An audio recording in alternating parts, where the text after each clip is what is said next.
reminder as much for me as anybody else for, I guess not really for whatever reason, but I tend to get it in my head when there's noticeably fewer. I don't know if that's because when there's a really bad storm and only 2 families show up, it's like, well, won't do the regular class, we'll do something else. I don't know, but it's every bit as formal and every bit as important, even if there was only 2 people here. So this morning, we won't be in one specific text, kind of around 5 different stories. Anybody guess? I'm going to guess Dad. You'll probably figure out what it means, but is function of faith. So this isn't, the idea didn't come about because of being in James. Obviously that's extremely related to James. So I'm not bringing this lesson because man, Dad's done a crummy job in James. But I think it will be useful sort of addition. Basically 5 examples of different interactions between works and faith. All the New Testament actually.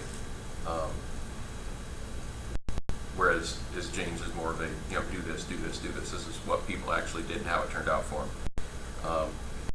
The idea kind of came about because of a couple different stories in the Old Testament that were similar with each other, and then looking at a couple others that didn't have the same similarity as those, but were self-contained, and was evident that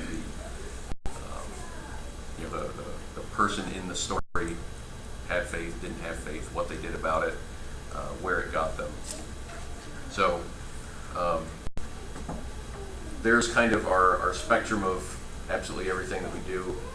Right at the end, I thought, hey, this would make even more sense as with an extra dimension being, what God can actually see, something like that. But save that for another time. We'll probably end up going long anyway.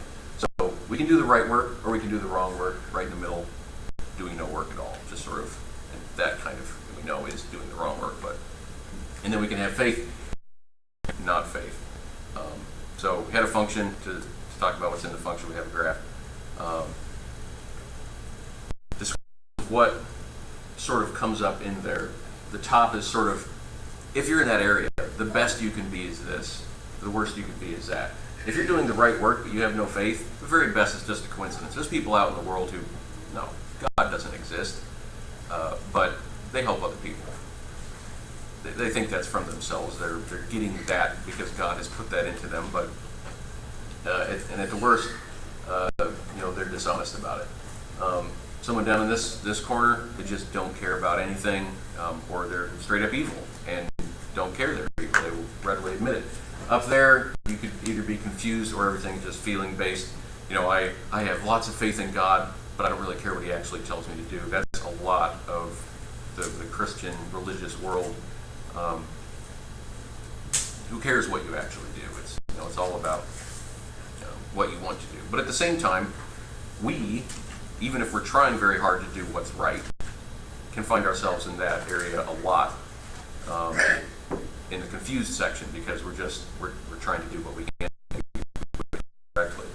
And then obviously the top right is the area we really want to be in, and there really isn't a worst case scenario if you have faith and are doing right work. So at best you're righteous, at worst you're righteous. So 5 different examples we're looking at, and there's a few different ways we could sort of define faith for this. The way I'm using it is belief in God with a general, over life intent to do what's right. Obviously, if you, the example we'll be talking about in the upper left corner there, when we get there, you'll see that they have faith over their whole life, but then they do the wrong work. Well, when you did the wrong work, did you really have faith? Obviously, these things change over time. In the moment where you're sinning, you're displaying evidence that you don't have faith. So now we start talking 4 and 5 and 6 dimensions of we won't go into that. That's kind of the way I'll be using faith. Belief in God, somewhat of an intent to do right. And then as far as So that's kind of where they're at, the ones that we'll be talking about. Kind of going from what I consider to be the worst position to the best. Obviously, the green is the best. But which is worst? One of these down here, somebody with no faith. You take somebody like Paul. Did Paul have faith that he was doing right and he was absolutely doing wrong? He most certainly did. So he was kind of up here. It wasn't feelings based. He wasn't doing it because, oh man, I love going. Makes me a happy guy. I don't think. He thought he was doing right. He thought they were working against God. And being an honest individual, he didn't like that. So someone has faith. If someone's in the top half, God can work with it. Someone's in the bottom half, they really have to work on themselves before God can really do a whole lot with them. Even if the works are wrong with faith, there's sort of a path. But someone down, well, we'll get to them when we get there. So different people in different places, different times. I think 3 out of the 5 are actually in 2 Kings. Might be 4 out of the 5. But it's not all the same person at different times in their life. There's a prophet, a widow, a king, an army captain, and a national leader. Kind of falls into some of the other categories. So the first person, so we'll kind of be going like that. 2 Kings chapter 6. Not sure why I'm saying that.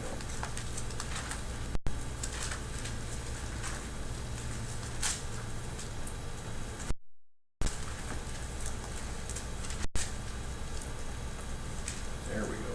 It's on the page and I could not find it. 2 Kings, check the actual things in 2 Kings 7, but 6 verse 30.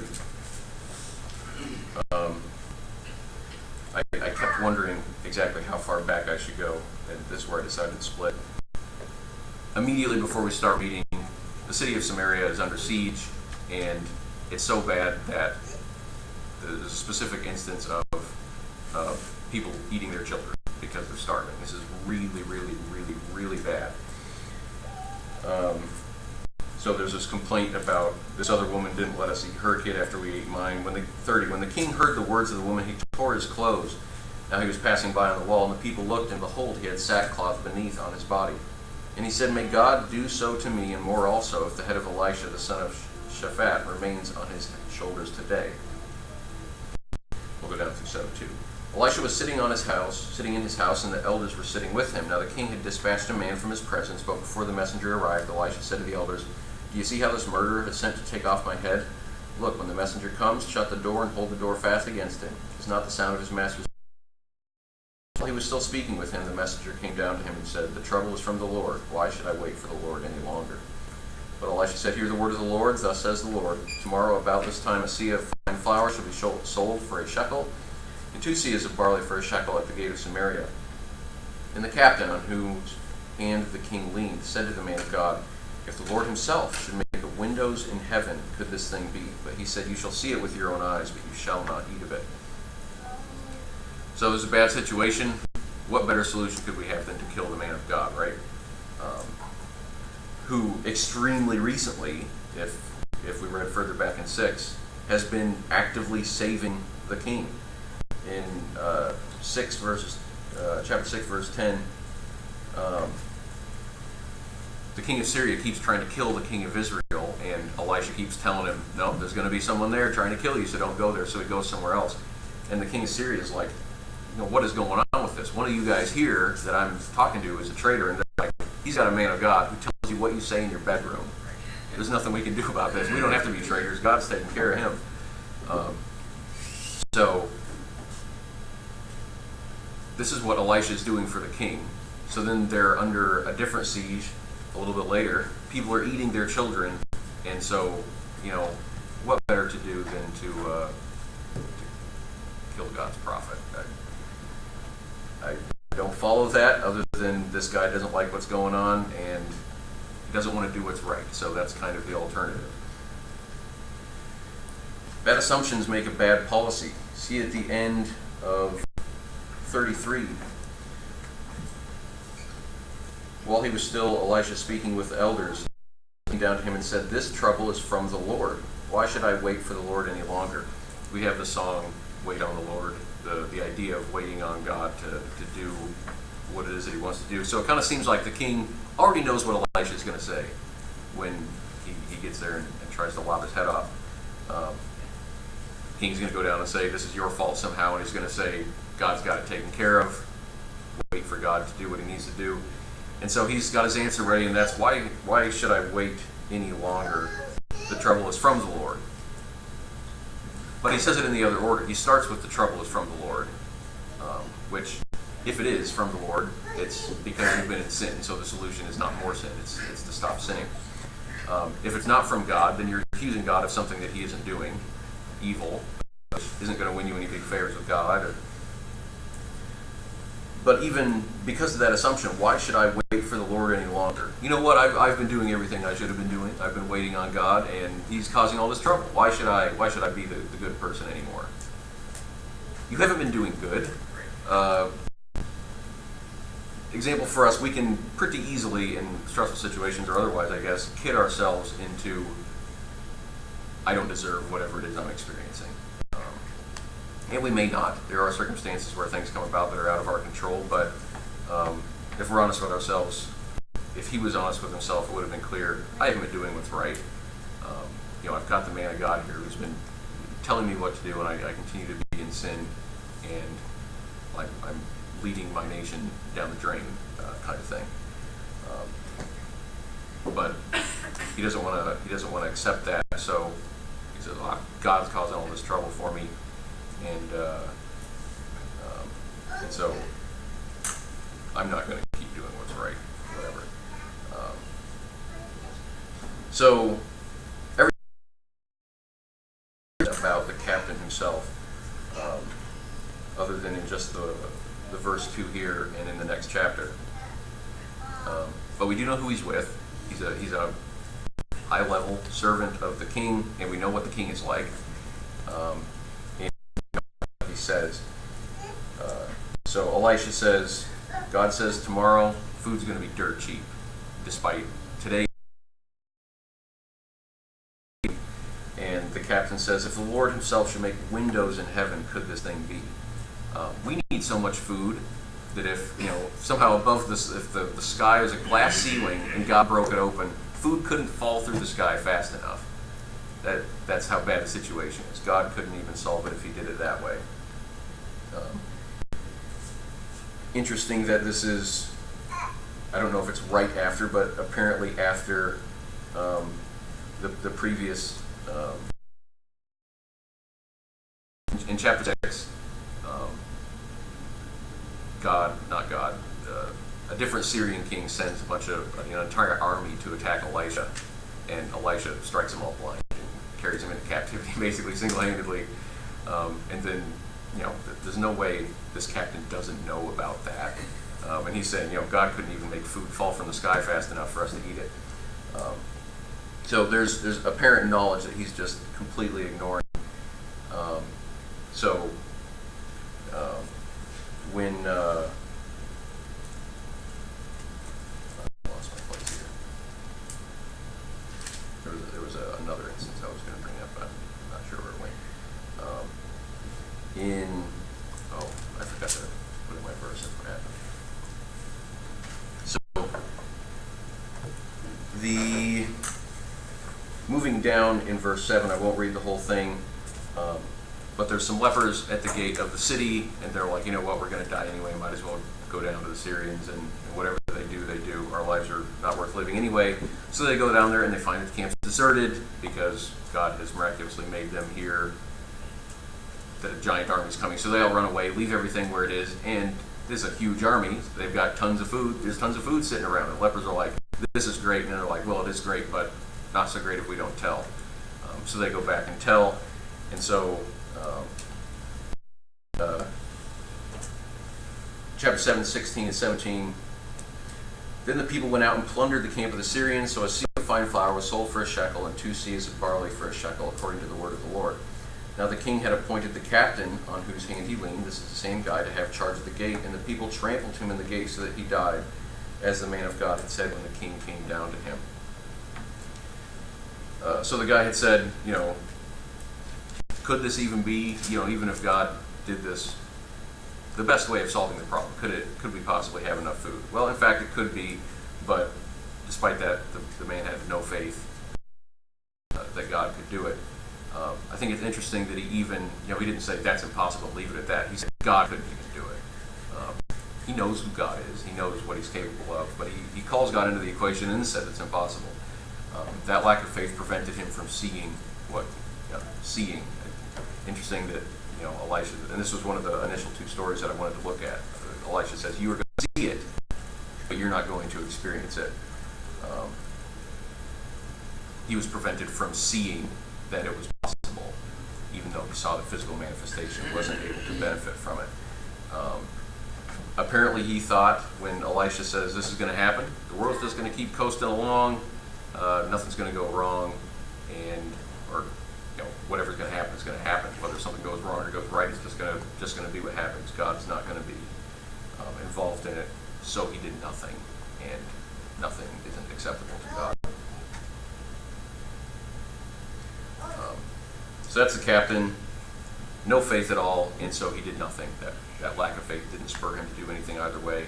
If we just sit around and wait for God to do things, specifically what he said he's going to do, then that's not going to be a good solution for us.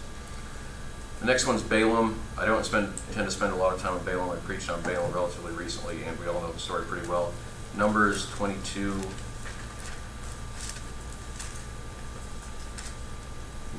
Pops up in a couple, I think he might just be named in maybe 3. But there's kind of the main story of Balaam, and then he's mentioned again a little bit later when he's killed. Numbers 22, verse 9 through 21. God came to Balaam and said, who are these men with you? And Balaam said to God, Balak the son of Zippor, king of Moab, sent me, saying, behold, the people has come out of Egypt, and it covers the face of the earth. Now come, curse them for me. Perhaps I shall be able to fight against them and drive them out.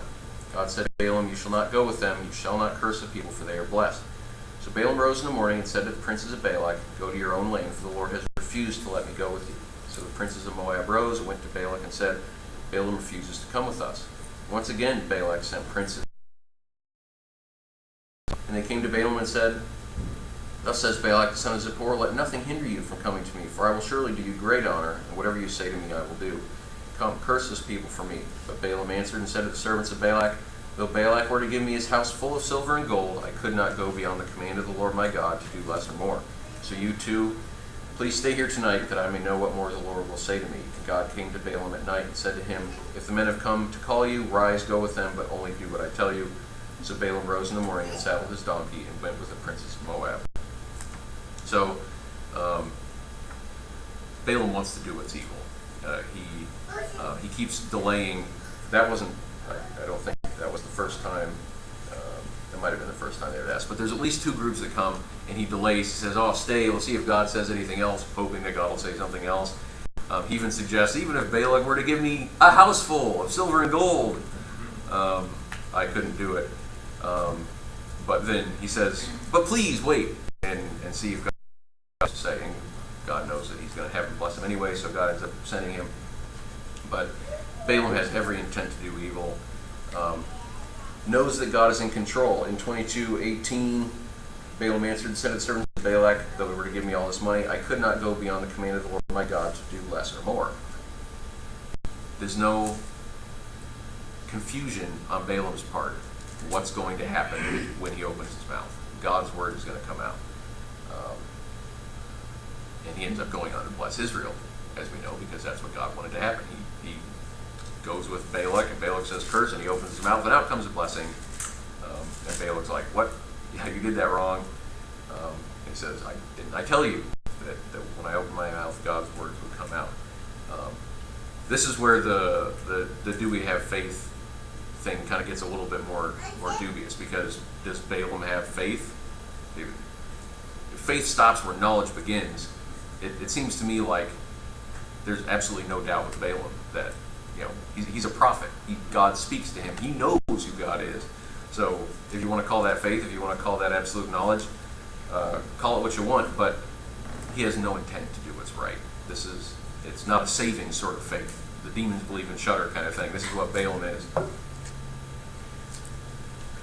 So jumping ahead, well, we know generally the rest of the story. Balak says curse, Balaam blesses. Balak says you did it wrong, try a couple more times from a couple different mountains or something like that. Never works out for Balak.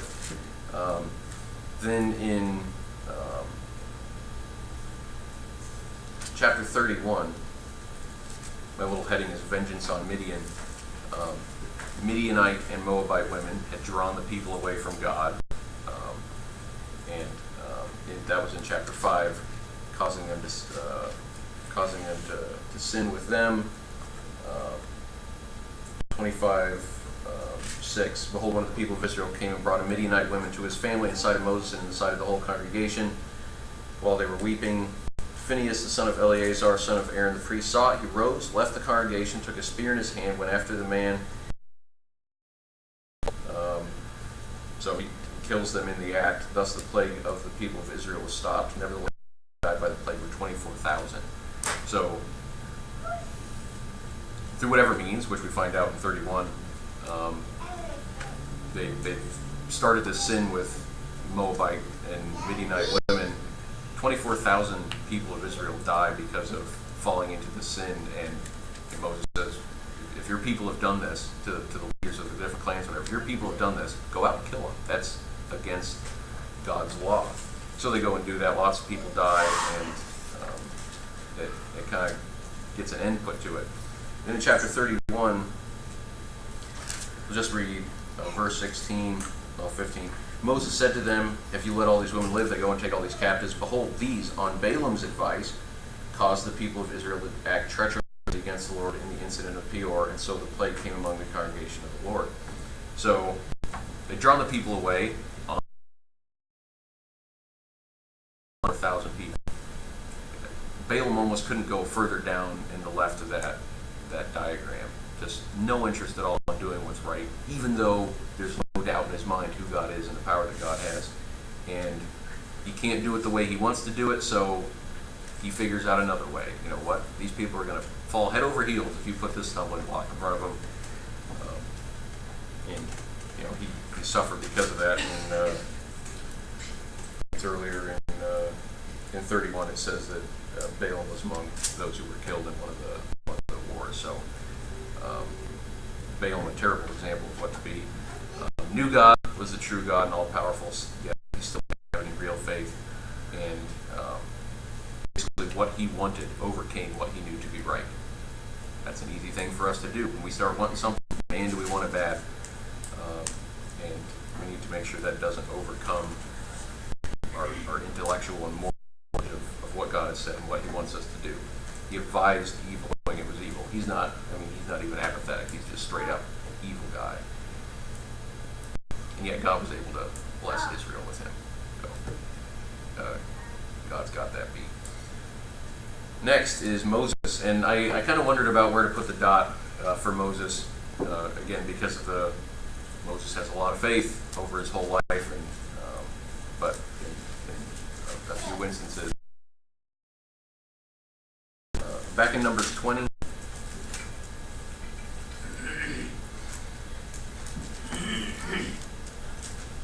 through 12.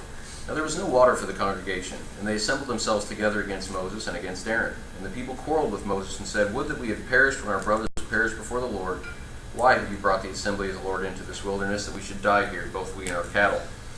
And why have you made us come up out of Egypt to bring us to this evil place? It is no place for grain or figs or vines or pomegranates, and there is no water to drink. And Moses and Aaron went from the presence of the assembly to the entrance of the tent of meeting, fell on their faces, and the glory of the Lord appeared to them. And the Lord spoke to Moses, saying, take the staff and assemble the congregation, you and Aaron your brother, and tell the rock before their eyes to yield its water. So you shall bring water out of the rock for them, and give drink to the congregation and their cattle. And Moses took the staff from before the Lord as he commanded him. And Moses and Aaron gathered the assembly together before the rock, and he said to them, hear now, you rebels, shall we bring water for you out of this rock? And Moses lifted up his hand and struck the rock with the staff twice, and water came out abundantly in the congregation and their livestock. And the Lord said to Moses and Aaron, because do not believe in me, to uphold me as holy in the eyes of the people of Israel. Therefore you shall not bring this assembly into the land that I have given them. Israel has already been giving Moses a real hassle. I mean, it's easy to cast criticism when we generally do the same, but after walking out of Egypt, having been slaves, they don't run out, they walk out with all of Egypt's money through a river with a wall of water on either side, and then the entire army gets drowned behind them. It should be like, okay, well, this is probably going to work out for us. And yet, immediately, right off the bat, just whine, complain. You know, we don't even have pomegranates out here. Okay. And again, we do the same, so we need to not do that. Does Moses have good intentions for the people in general? We know that he could have endured the passing pleasures of sin, or had the passing pleasures of sin with Pharaoh's house, and yet he chose to endure with the people. He basically asked God, no, please don't destroy them and make me number one. That's a good thing for Moses. God's like, well, forget these Israel, the rest of them, and you're going to be sort of the new Abraham kind of deal. And, you know, could be a very big point of pride for Moses, and he says, no, you promised, please. He's just a couple of chapters previous, Aaron and Miriam stand up to him, and Moses doesn't really even do a whole lot. God makes Miriam leprous, and Moses is crying, please don't do that to her, even though his authority's just been undermined by her. He cares about these people, but frustration at this point, it seems, has overwhelmed his faith in doing exactly what God said. Just generally doing the right thing. It seems to me from personal experience that he's got the situation, he's fed up, he wants it just dealt with. When we try to do things more quickly than they really ought to be done, I think we can find ourselves in this position quite a lot. Smack the rock kind of thing. And he's mad at the people. He's just irritated about everything. There isn't the waiting on the Lord that the other verse was implying that he did, even though he didn't do. He knows what he ought to do, and he does something else instead. Interesting to note, Moses and Aaron knew that they were supposed to talk to the rock. I don't think anybody else knew that, and I think it pretty strongly leans towards nobody else knew that. It says in verse 6, then Moses and Aaron went from the presence of the assembly. So they were with the assembly. They're not with the assembly anymore. And then think about what it is, one, that God's trying to achieve and what the people see. God is proving his power to people that are testing God, at the very least, but providing water for his nation out in the desert. So what the people see is, we complain, Moses goes and talks to God. Moses comes back, Moses does a miracle thing, and wham, there's water. The result from God's great, which is of course what God wants them to think.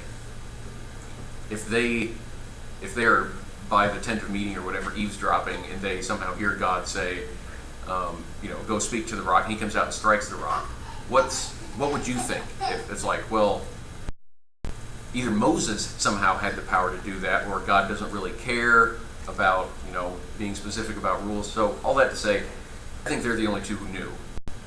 And yet, God punishes them and says, you didn't uphold me as holy before the people.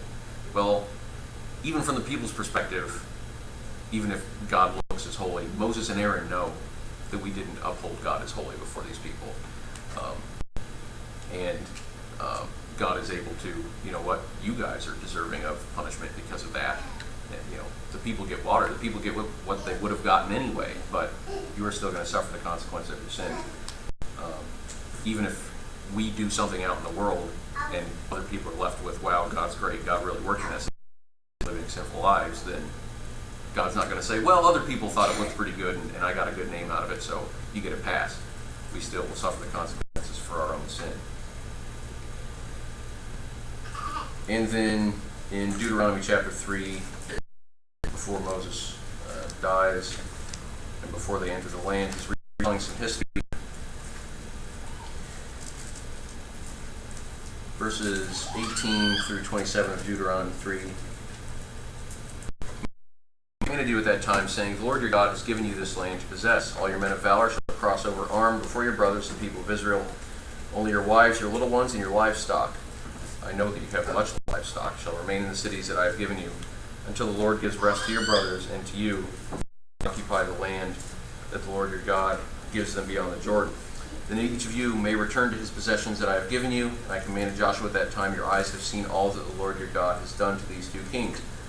So the Lord will do to all the kingdoms into which you are crossing. You shall not fear them, for it is the Lord who fights for you." And I pleaded with the Lord at that time, saying, "O Lord God, you have only begun to show your servant your greatness and your mighty hand. For what God is there in heaven or on earth who can do such works and mighty acts as yours? Go over and see the good land beyond the Jordan, that good hill country in Lebanon." But the Lord was angry with me because of you and would not listen to me. And the Lord said to me, "Enough from you. Do not speak to me of this matter again. Go up to the top of Pisgah, lift up your eyes westward, northward, and southward, and eastward, and look at it with your eyes, but you shall not go over there." God hasn't forgotten. He said, "You're not going in," and Moses is not going in. Moses knows he's not going in, but he pleads with God, and God says, "We're not going to talk about this again. You can go up on the mountain, you can look at it, but you are not going in." Promises, good and bad towards us, and one of those promises is judgment for those who disobey.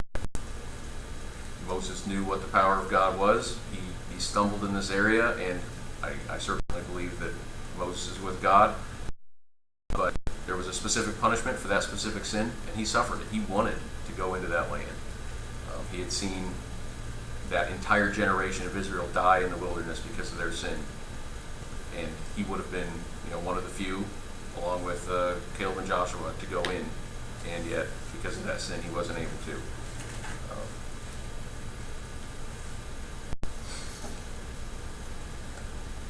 I should have looked it up. I don't remember exactly where it said it. It's probably right when Moses dies, but the Bible says something along the lines that there was no prophet that was closer to God, spoke with him face to face. I mean, that really puts Moses on a high pedestal.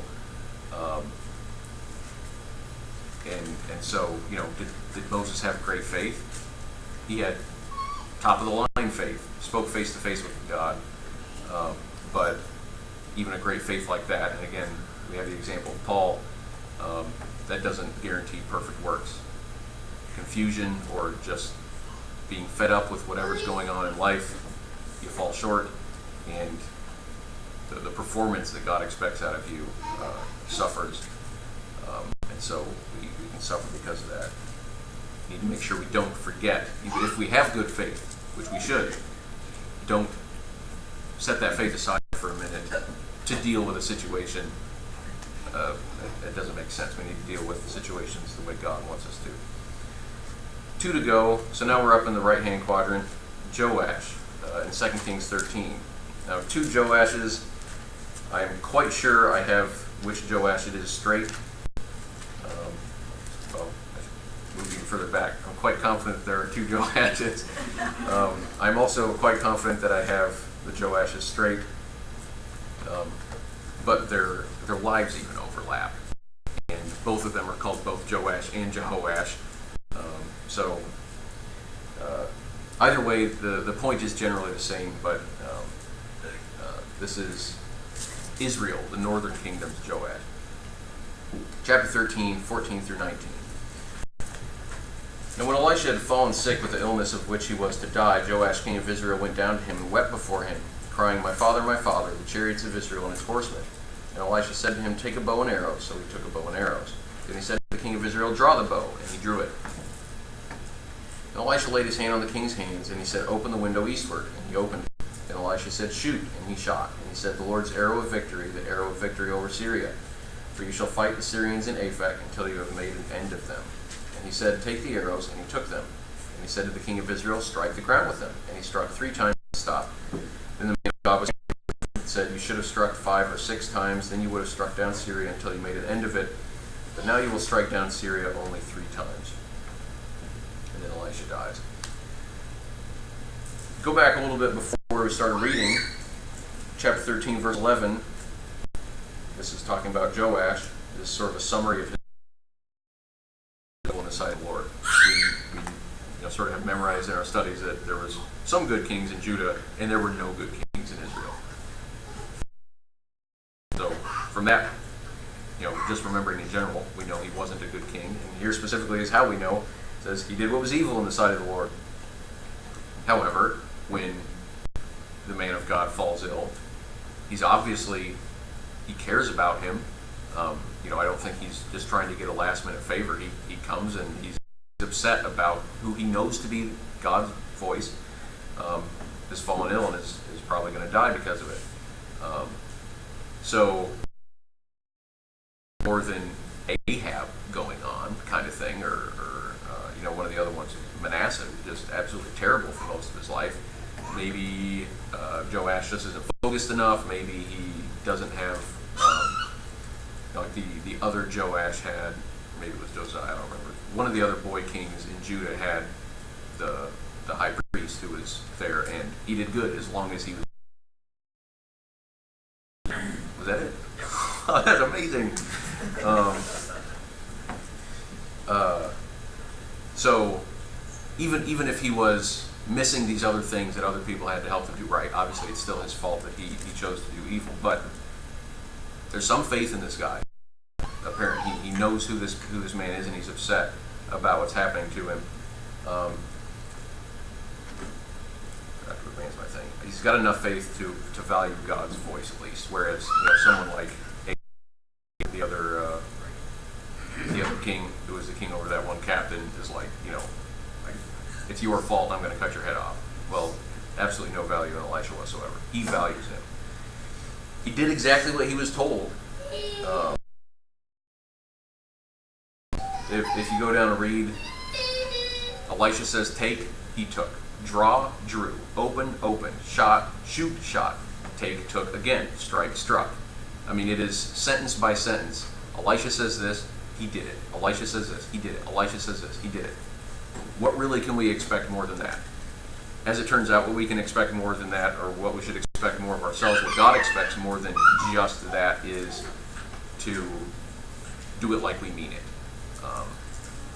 And I've always had a little bit of a weird feeling about this story, because it's like, how is he supposed to know? Maybe hitting the arrow 3 times, maybe if he hits it twice, there will be an earthquake, and 3 times the world will explode. He doesn't know. He's probably not even thinking in that direction. But Elisha's angry when he doesn't do it enough. So maybe there was a little bit of more inclination. But the rest of the stuff, it's like, open the window. It's not like he opens it ajar. He opens the window. There's not really a whole lot of doing it partial. He could have with the other stuff. Take the bow. You can't partially pick up a bow. Everything else is sort of, you're either doing it or you're not. And then he says, strike the ground with the arrows. He does it 3 times and stops. And that's not what he should have done. That lack of knowledge doesn't excuse him from that. We don't know which commands of God are going to have massive influence on what happens to us. If God says go preach the word, we need to preach it like we mean it, not go talk to 3 people. Talk to 5 or 6 people, kind of thing. There was, obviously we know his life in general. He was an evil king, so there was lots of things that he could have changed to do what was right. But in this case, it seems like he had a little bit of faith, and it resulted itself in a little bit of good works, and he suffered the consequences of that. He tried, but he wasn't committed enough. By falling short of what his commitment should have been, he fell really far short of what his potential could have been. Had he hit the arrows on the ground more times, he would have eliminated Syria. It would have been gone, but he wasn't able to because of that. So last example, the one we really want to be, is the widow in, again, 2 Kings chapter 4. Chapter 4, 1 through 7. I undid a button on my sleeve that I should not have undone. Now the wife of one of the sons of the prophets cried to Elisha, your servant my husband is dead, and you know know that your servant feared the Lord, but the creditor has come to take my own 2 children to be his slaves. And Elisha said to her, what shall I do for you? Tell me, what have you in the house? And she said, your servant has nothing in the house except a jar of oil. Then he said, go outside, borrow vessels from all your neighbors, empty vessels, and not too few. Then go in and shut the door behind yourself and your sons, and pour into all these vessels. And when one is full, set it aside. And she went from him and shut the door behind herself and her sons. And as she poured, they brought the vessels to her. When the vessels were full, she said to her son, bring me another vessel. And he said to her, there is not another. Then the oil stopped flowing. She came and told the man of God. He said, go, sell the oil, pay your debts, and you and your sons can live on the rest.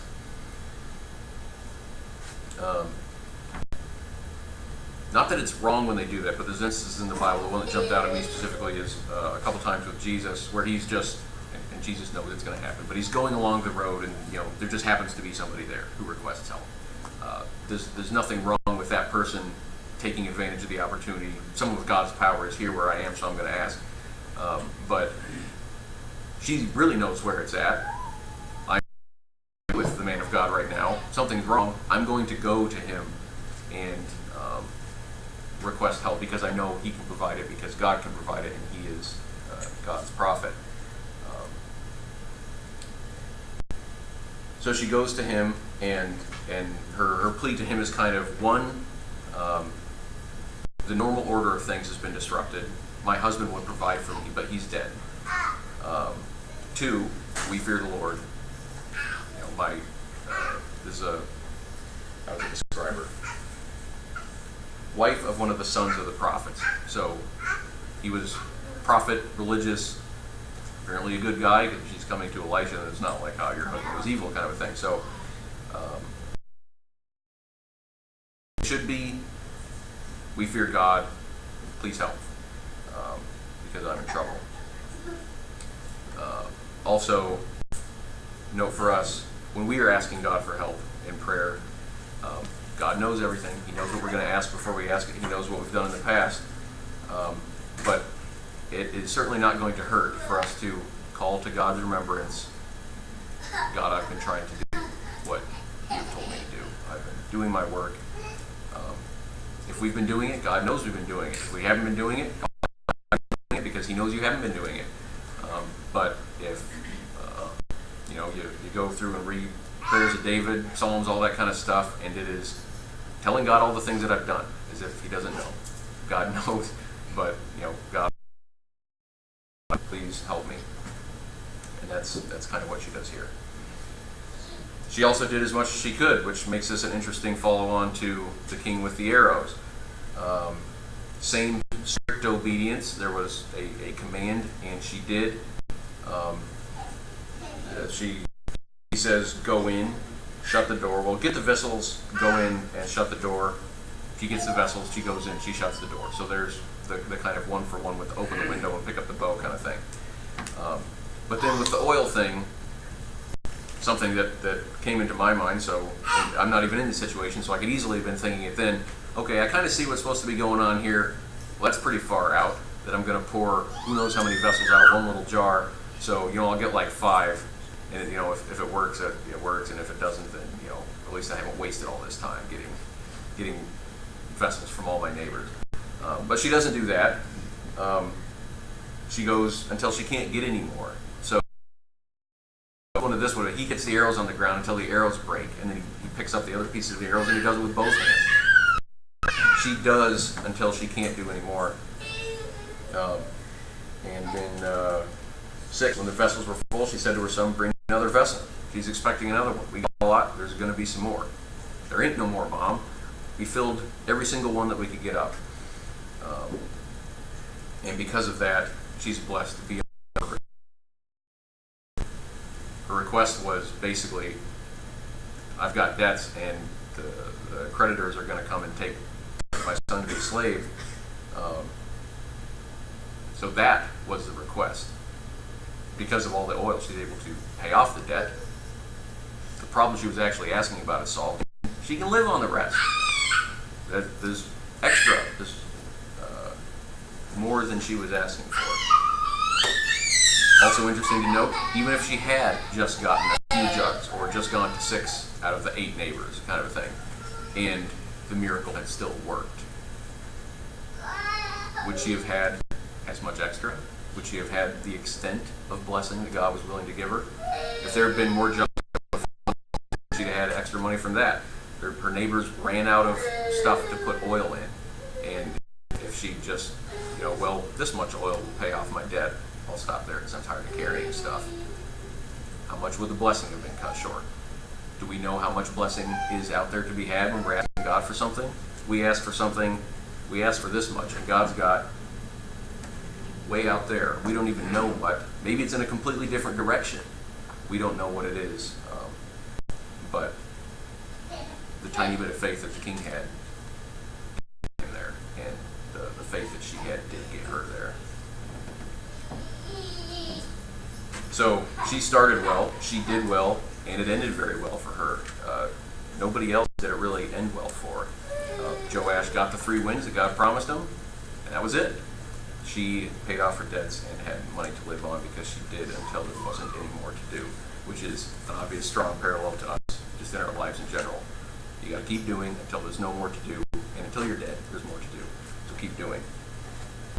Like the captain and Balaam, actually, it's hard to draw any kind of parallel between Balaam and the widow because he did absolutely everything wrong and she did absolutely everything right.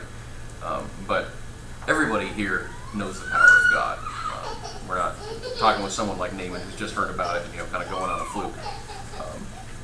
She knows the power of God, but the work that she actually did shows that she had real faith in that God could do his work. Similar to Moses, she was given a specific command and she actually did it. And that is, I'm sure in Moses' mind he didn't doubt that, if I talk to the rock, God's not going to be able to pull it off, so I'll strike it instead. It's not a matter of misunderstanding which way God is capable of working through. It's God said this way, so I'm going to do it this way. Maybe it's silly that God said to be baptized. I think God should have said be baptized in honey or something. God said that's the way to do it. That's pretty simple. Do it that way. Like Joash, she obeyed, but she had real complete faith, so she did as much as she could possibly do, and that obedience completed the blessing that she was asking for. The captain and Balaam on the bottom of the graph, no faith. As much as you can say this, they really had it coming. They had every people of, Balaam may not have been an Israelite, but direct contact with God. He knew what the right was. The other guy was an Israelite. He knew who God was. They just got in the face and said no, and they suffered the consequences of that. So we really have to start ourselves in a better place than that. People can go from a place of no faith to faith, but like I said at the beginning, you've got to do some serious soul searching yourself before God is really able to take weak faith and turn it into strong faith. Moses allowed tiredness and frustration, it seems, which are really things that pass in a moment. Even if you're in one of those moods where you're mad and you want to stay mad, even though you know you shouldn't, you go to bed, you wake up and you're like, rats, it's gone. Because that's just the way we work most of the time. So Moses could have gone into the land. He could have been the leader. He took them in there, but he was irritated and frustrated with a frustrating people. He allowed that to get between him and God, and he distorted what God told him, didn't hold him up as holy. And so, because that got between him and God, it got between him and God's blessings. God wanted Moses to go into the land, like he wanted that entire generation to go in. And yet, because of their sin, they prevented it themselves. Joash was what I think God might call lukewarm. In Revelation, he kind of gives a little bit of a try. I don't know if I would have done any different, but a partial try is not a real try. Do one or the other, God says in Revelation. And Joash sort of gets a good start. That church was a church. They were doing good at the beginning, and then they petered out and were just sort of there. God says that's not good enough. And it's not going to get us any further than it got Joash. The widow, without any help, really other than God. I mean, you could say Elijah, but Elijah was acting for God, God's prophet. So that's a sort of mindset we should put ourselves into. Sure, we have, if I need something done, I can ask Allison to get me a drink if my leg hurts or something like that, and she can do it. But when it comes to spiritual things, even though we can get advice from other people, we are without help except for God. We have a problem that nobody else can solve except for Him. And because of that, all of the faith needs to be in Him. Because if some of it's somewhere else, that amount of faith is wasted. You can look at it that way.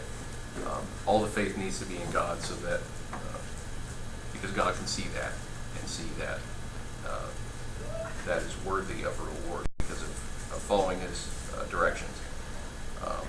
So we need to have the same faith that the woman had, and have that same faith that will produce work that is pleasing to God. That's the end of the lesson. Even in a case where someone may have knowledge about the Word, essentially perfect faith, except for one point, does all the right things, does all the right work. If the one place that faith is falling short is in the plan of salvation, for example, we were talking about a minute ago, all the other faith in the world, perfect though it may be and perfect though the works may be, they are worthless. God has a specified rule for initial obedience, and after that, He will work with you however you need to be worked with. But before that, after that too, but before that it is very specific. This is the way. After that, there's working. So if anyone needs to obey the Word, or if you walked away from it, if you kind of become lukewarm, wasn't good for Joash, wasn't good for the church, it won't